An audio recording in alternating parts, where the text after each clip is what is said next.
Hi friends, कैसे हैं आप सब। दोस्तों, आज है 10 जून और 10 जून के जितने भी इंपॉर्टेंट करंट अफेयर्स हैं सबको हम लोग देखने वाले हैं। साथ ही साथ जिन लोगों को भी ईयरली करंट अफेयर्स परचेज करनी है, जिसकी प्राइस अभी कोरोना की वजह से 60 रुपीज़ रखी गई है, वो मुझे कांटेक्ट कर सकते हैं। और एक बात मैं कह दूं, वो काफ़ी यूज़फुल रहेगा जिनका करंट अफेयर्स पिछले 7-8 महीनों का पूछा जाता है। तो जिनके एकदम ही वीक हैं उनके लिए, जो लगातार 5 महीने से देख रहे हैं, उन्हें शायद लेने की ज़रूरत नहीं है। और नोट्स जिन्होंने बनाया है उनको उसकी कम ज़रूरत पड़ेगी। आई ऑनेस्टली मस्ट से, ये नहीं कि उन्होंने नोट बनाया फिर भी मैं उन्हें फोर्स करूं कि आप लोगों को ले, जिनकी लेकिन तैयारी कमज़ोर है, जो लोग कमेंट कर रहे हैं कि सर मुझे लेना है, मेरी करंट अफेयर्स बहुत ही वीक है, उनको मैंने नंबर भी कल कमेंट बॉक्स में कमेंट किया है, तो वो लोग ध्यान दे देंगे अपने कमेंट्स पे। और देन आफ्टर उस नंबर पे पेमेंट करके मुझे स्क्रीनशॉट उसी नंबर पे भेजेंगे तो व्हाट्सएप कर दिया जाएगा। लगभग 200 लोगों को व्हाट्सएप तो मैंने किया ही है। अदरवाइज़ मैं लिंक सेंड करता रहता हूँ टेलीग्राम में, वहाँ से भी आप परचेज़ कर सकते हैं। ठीक है, तो चलिए शुरू करते हैं। अगर आपको इसकी PDF चाहिए तो टेलीग्राम ज़रूर ज्वाइन कीजिए। वनडे एग्ज़ाम पॉइंट को सब्सक्राइब करना ना भूलें। किस IIT ने AI बेस्ड किट बनाया है, सेफ्टी किट? विच IIT made AI based safety kit? तो सेफ्टी का क्या मतलब होता है? सेफ्टी किट आप समझ ही रहे हो, PPE किट की बात हो रही है। तो ये जो है artificial intelligence based safety kit है, ये बनाया गया IIT हैदराबाद के द्वारा। ठीक है, IIT ने बहुत सारी चीज़ों को डेवलप किया है, तो आपको आई होप वो याद ही होगा। जैसे क्वारंटाइन ऐप बनाया था IIT बॉम्बे ने, और बहुत सारी चीज़ें हैं जो भी बनाई जाती हैं। IIT भुवनेश्वर ने भी बहुत इंपॉर्टेंट चीज़ बनाई थी जो कि आपको याद भी होगा, तो ये आपको ध्यान रखना चाहिए। अब IIT से भारत का सबसे पहला इंजीनियरिंग कॉलेज कौन था? तो IIT रुड़की था। पहले उसका नाम रुड़की इंजीनियरिंग कॉलेज था, लेकिन वो बाद में उसे IIT रुड़की का तमगा दिया जाने लगा। ये आपको याद होना चाहिए। ठीक है, नेक्स्ट है रोमानिया में भारत के नए राजदूत। आज हम लोग यूरोप का मैप देखने वाले हैं, साथ ही साथ यूरोप से जितने भी क्वेश्चन पूछे जाते हैं, जितने भी क्वेश्चन आएंगे, सबको हम लोग देखने वाले हैं। एक चीज़ मैं कहना चाहूँगा, मैप सीरीज हमने स्टार्ट किया है, मैप से ज्योग्राफी पढ़ना। तो अगर आप लोग बुक से पढ़ते हो और मैप से रिवीजन करते हो तो आपके दोनों कवर अप हो जाएंगे और फ्यूचर स्टडी के लिए भी काम आएंगे। साथ ही साथ आज के जितने भी एग्जाम्स होते हैं उनमें मैप बेस्ड क्वेश्चन पूछे जाते हैं, तो ये आपको ध्यान रखना चाहिए। तो रोमानिया में भारत के नए राजदूत बन गए हैं राहुल श्रीवास्तव। ठीक है, जावेद अशरफ फ्रांस में बने हैं। TS तिरुमूर्ति ये यूनाइटेड नेशंस में परमानेंट रिप्रेजेंटेटिव बने हैं। अब कुछ और चीज़ें आपको याद रखनी चाहिए, जैसे हर्षवर्धन श्रृंगला ये हमारे फॉरेन सेक्रेटरी बन गए हैं। रवीश कुमार ये हमारे पहले स्पोक्स पर्सन थे, अब इनका तबादला हो गया फिनलैंड में, ये फिनलैंड के एम्बेसडर बन गए हैं। तरनजीत सिंह संधू यूनाइटेड स्टेट में भारत के एम्बेसडर बन गए हैं। और एक दो चीज़ें टर्म होती हैं, एम्बेसडर और हाई कमीशन। तो हाई कमीशन का मतलब वो होता है जहाँ पे भी ब्रिटेन ने शासन किया था, वहाँ पे जब एम्बेसडर अपॉइंट होते हैं तो उन्हें हाई कमीशन कहा जाता है। और अगर ये एम्बेसडर नॉन कॉमनवेल्थ कंट्रीज़ में अप्लाई होते हैं तो वहाँ पे क्या कहते हैं बताइए? वहाँ पे एम्बेसडर ही कहते हैं। तो चलिए अगला भी क्वेश्चन देखते हैं। स्विट्ज़रलैंड में भारत के नए राजदूत, वहाँ राहुल श्रीवास्तव जो थे वो किस देश के थे?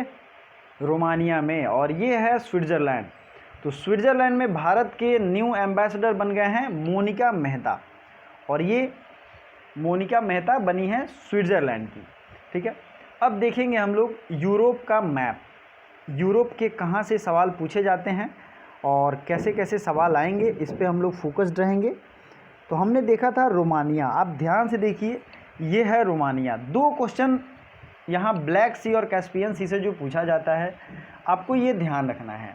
ठीक है, ब्लैक सी का मैंने आपको ट्रिक भी दिया था काफ़ी लोगों को, और फिर से देता हूँ, घबराने की ज़रूरत नहीं है, क्योंकि ब्लैक सी से यूक्रेन लगता है, टर्की लगता है, इधर से रशिया लगता है, रोमानिया लगता है, और ये बुल्गारिया लगता है। इसका मैंने ट्रिक दिया था, RUB रब मतलब भगवान, रब GT कॉन्टिनेंटल GT आपको तो याद ही होगा। तो रब से होगा रोमानिया और रशिया दोनों, U से यूक्रेन, B से बुल्गारिया, और G से जॉर्जिया, और T से टर्की। देखिए यहाँ पे जॉर्जिया है और ये हो गया टर्की। तो आपने क्या देखा, अगर आपको ये याद करना होता तो काफ़ी मुश्किल होता, लेकिन अब मैंने ये ट्रिक बता दिया, RUB GT। तो R से रोमानिया रशिया, U से यूक्रेन, B से बुल्गारिया, G से जॉर्जिया, T से तुर्की। अब आप इसे कभी नहीं भूल पाओगे। अब यूरोप महादेश से जो भी इम्पोर्टेंट चीज़ें पूछी जाती है, जैसे कि यूरोप से अफ्रीका किस स्टेट के द्वारा अलग होता है, तो वो है जिब्राल्टर स्ट्रेट। ये कई बार पूछा गया है। आपको कमेंट बॉक्स में ये कमेंट करके बताना है कि यूरोप की सबसे ऊंची पर्वत का नाम क्या है। ठीक है, यूरोप की सबसे ऊंची पर्वत का नाम क्या है, बताइए। देखते हैं कितने लोगों को पता है। और यहाँ आप लोग देख रहे होंगे आइसलैंड, ये दुनिया का सबसे नॉर्दर्न कैपिटल है। मतलब किसी भी राज्य की जो राजधानी है, देश की राजधानी, ये आइसलैंड सबसे उत्तर में है। इसके बाद किसी की नहीं है, सबकी इसकी भी है तो इधर ही है, इस लैंगिट्यूड से, लैटिट्यूड लॉन्गिट्यूड से। ठीक है, कुछ चीज़ें और पूछी जाती हैं, जैसे एल्ब्रूज माउंटेन कहाँ है, तो ये है यूरोप में। यूराल माउंटेन एशिया और यूरोप को अलग करती है। कौन सा ऐसा देश है जो कि एशिया और यूरोप दोनों में फैला है, तो वो देश है रशिया। कई बार एग्जाम में ये पूछ लिया जाता है। ठीक है, अब हम लोग फोकस रखेंगे, अब देख सकते हैं यहाँ पे नॉर्थ सी यूनाइटेड किंगडम, ये है नॉर्थ सी और ये है यूनाइटेड किंगडम। यहाँ से सबसे ज़्यादा जो सवाल पूछा जाता है स्ट्रेट ऑफ डोवर। आपको ये इंग्लिश चैनल का नाम आपने सुना होगा, ये है इंग्लिश चैनल, फ्रांस और लंदन के बीच में। ध्यान से देखिए इंग्लिश चैनल। तो स्ट्रेट ऑफ डोवर यहाँ पे है, फ्रांस और इंग्लैंड के बीच में स्ट्रेट ऑफ डोवर। ठीक है, और अगर ये जोड़ता है तो नॉर्थ सी को सेल्टिक सी या बे ऑफ बिस्के से जोड़ता है। आपको बहुत चीज़ें ध्यान रखनी होती हैं। स्कैंडिनेवियन कंट्री के बारे में आपने सुना होगा, नॉर्वे, फिनलैंड और स्वीडन। ये तीनों जो देश हैं ये बहुत ही ज़्यादा न्यूज़ में भी रहते हैं और बहुत ज़्यादा इको फ्रेंडली कंट्री हैं, तो इन्हें स्कैंडिनेवियन कंट्री कहते हैं। ठीक है, अब इनकी राजधानी और राज्य राजधानी की कुछ रिवीजन कर लेते हैं। इससे पहले थोड़ा नीचे आके ये देख लेते हैं मेडिटेरेनियन सी के पास। ठीक है, तो ये रहा एड्रियाटिक की रानी कहते हैं इटली को, एड्रियाटिक की रानी, एड्रियाटिक सी के पास है इटली, ये पूरा एड्रियाटिक सी का इलाका है। ठीक है, मैंने अगर यूरोप में पढ़ाऊँगा, जल्दी ही लेके आऊँगा यूरोप के लिए वीडियो, तो उसमें बताऊँगा एजियन, आयोनियन, टिरेनियन और मेडिटेरेनियन, ये लगातार है। ठीक है, ये सी जो मैंने जितने बताएं ये लगातार हैं।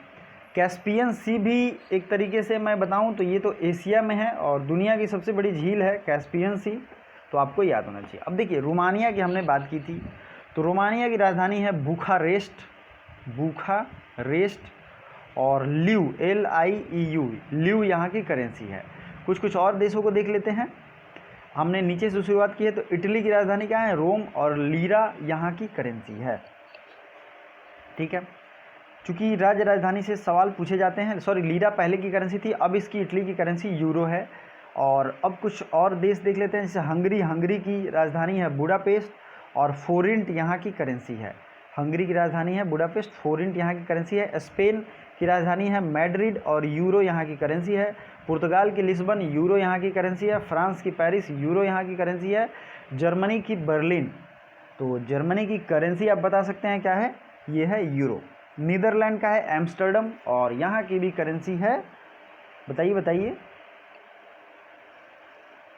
क्या है, देखते हैं कितने लोगों का सही होता है। यूरो ही है भाई, आपको परेशानी है ना। पुर्तगाल, पोलैंड का देख लेते हैं, पोलैंड का वर्षा है लेकिन यहाँ की करेंसी अलग है, न्यू ज़ूलोटी। हम लोग इस तरीके से बढ़ रहे हैं आगे।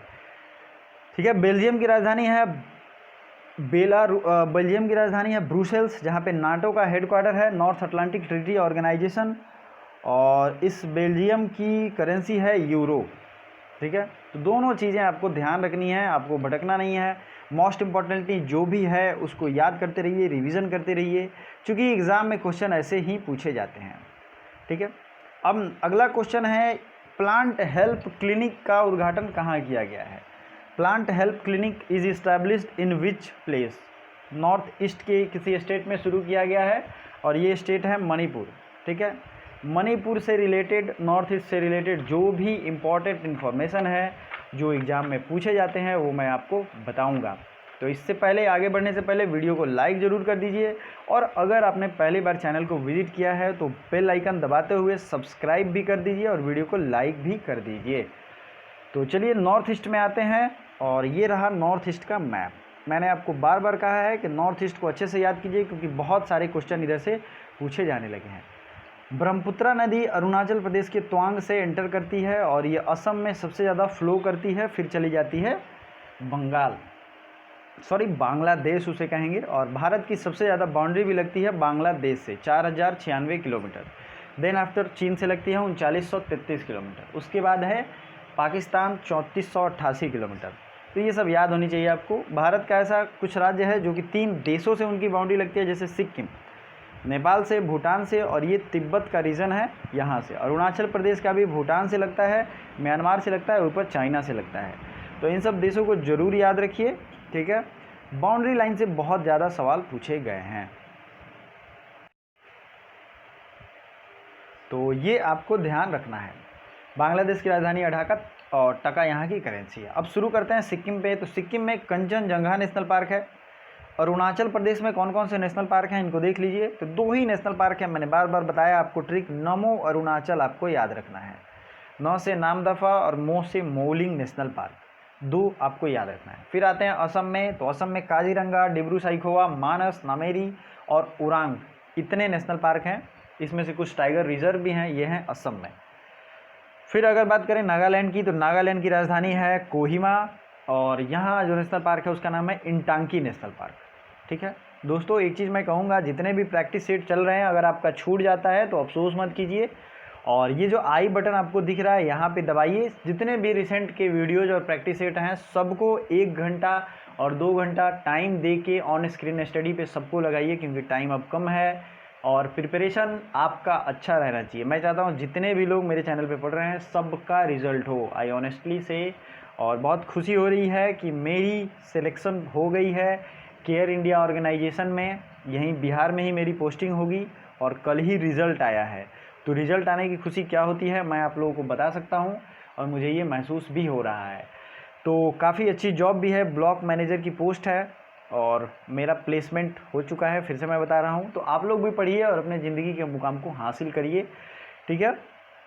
और BHU से ही मेरा प्लेसमेंट भी हुआ था, कुछ दिन पहले कंपनी आई थी, ओके। चलिए, मणिपुर की राजधानी है इम्फाल, और यहाँ पे जो नेशनल पार्क है मणिपुर में, तो मैंने बहुत ही बताया था पहले मणिपुर में जो नेशनल पार्क है उसके बारे में, केबुल लामजाओ नेशनल पार्क, और ये फ्लोटिंग नेशनल पार्क है, फ्लोटिंग, ठीक है, केबुल लामजाओ। नागालैंड में क्या था, इंटांकी नेशनल पार्क था। मिज़ोरम की बात करें तो मिज़ोरम में कौन कौन से नेशनल पार्क हैं, मुरलेम और फांगफुई या ब्लू माउंटेन। देखिए ब्लू माउंटेन भी हो सकता है और मुरलेम भी हो सकता है, ये दोनों नेशनल पार्क है मिज़ोरम में। मेघालय में बालफक्रम और नोकरेक दोनों नेशनल पार्क हैं, ठीक है, बालफक्रम और नोकरेक। नेक्स्ट है त्रिपुरा। त्रिपुरा में बाइसन नेशनल पार्क है और राजाबरी, बाइसन को कहते हैं। अगर ऑप्शन में राजाबरी रहे या बाइसन रहे तो आपको भूलना नहीं है, राजाबरी भी कहते हैं और बाइसन भी कहते हैं। क्लाउडेड लेपर्ड नेशनल पार्क भी है, कहाँ पे, त्रिपुरा में। तो इतनी चीज़ें आपको याद रखनी चाहिए।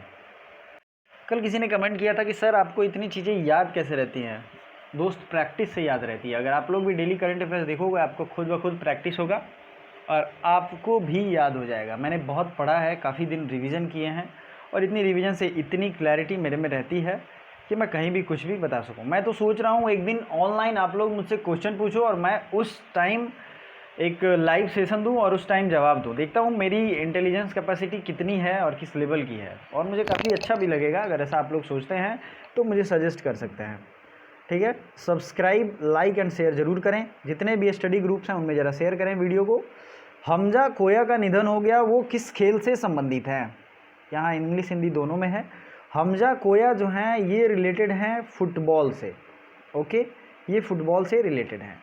खेल मंत्रालय किस मंत्रालय के साथ मिलकर एक फिल्म श्रृंखला का निर्माण करने जा रही है, तो ये स्पोर्ट्स मिनिस्ट्री फिल्म श्रृंखला बनाएगी हमारी HRD मिनिस्ट्री के साथ। मिनिस्ट्री ऑफ HRD, मिनिस्टर कौन है, रमेश पोखरियाल निशंक, ठीक है।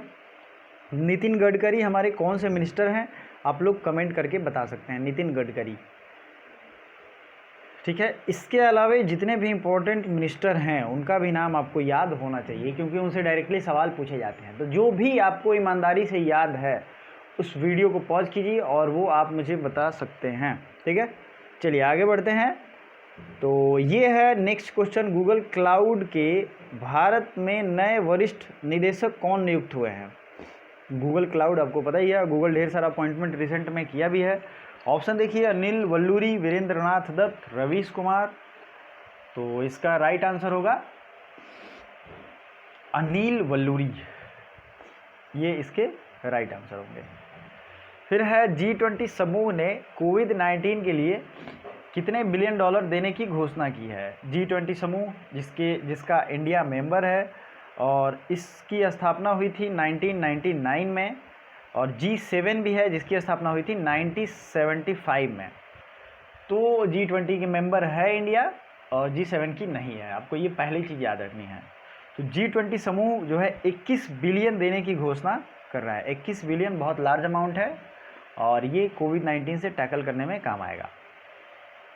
चलिए, तो लाइक करते चलिए वीडियो को और शेयर भी करिए जितने भी स्टडी ग्रुप्स हैं उनमें। आपको इसकी PDF चाहिए तो आप टेलीग्राम जरूर ज्वाइन करिए, मैं वहाँ पे PDF सारे एक साथ भेजता रहता हूँ, जिससे आपको ढूंढने में भी बहुत परेशानी नहीं होगी।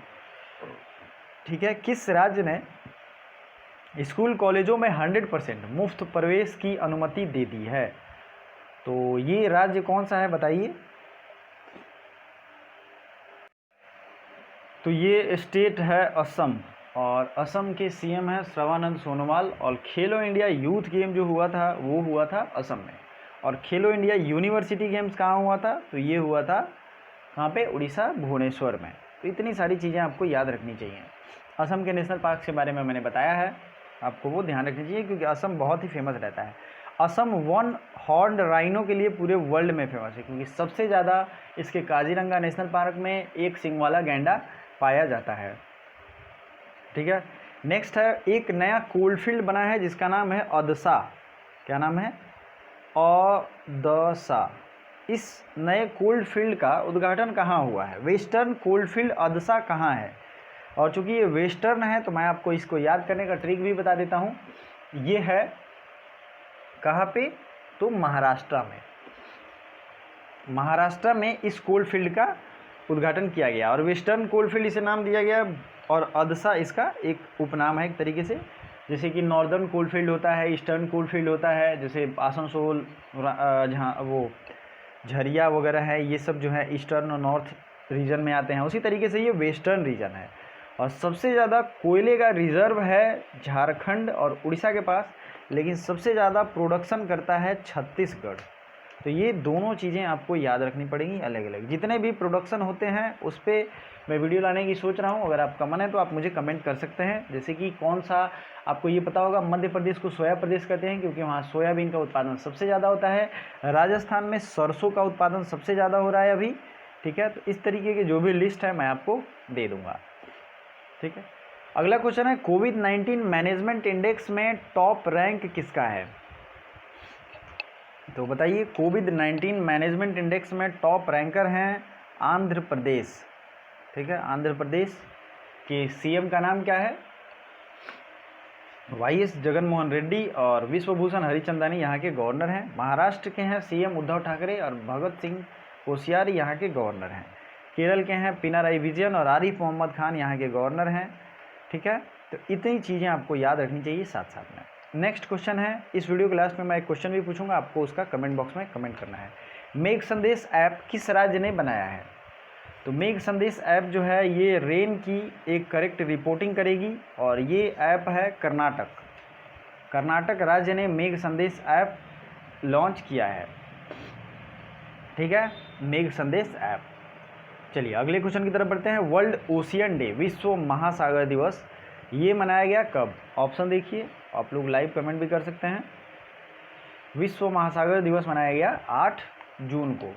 और जो भी इम्पोर्टेंट डेज हैं जून मंथ के, जैसे कि 4 जून को मनाया गया international day of aggression, international day of aggression and innocent children के खिलाफ जो भी विक्टिम हैं एग्रेशन के और वायलेंस के, उन बच्चों के लिए जो डे मनाया गया था वो था 4 जून को।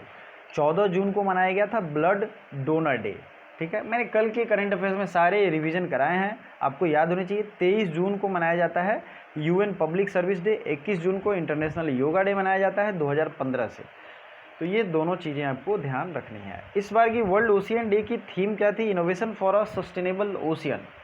Innovation for a sustainable ocean, ये इस बार की थीम थी। 14 क्वेश्चन है, कचरा प्रबंधन प्लेटफॉर्म किस राज्य में लॉन्च किया गया है। ऑनलाइन गार्बेज मैनेजमेंट प्लेटफॉर्म ये लॉन्च किया गया है बताइए राइट आंसर।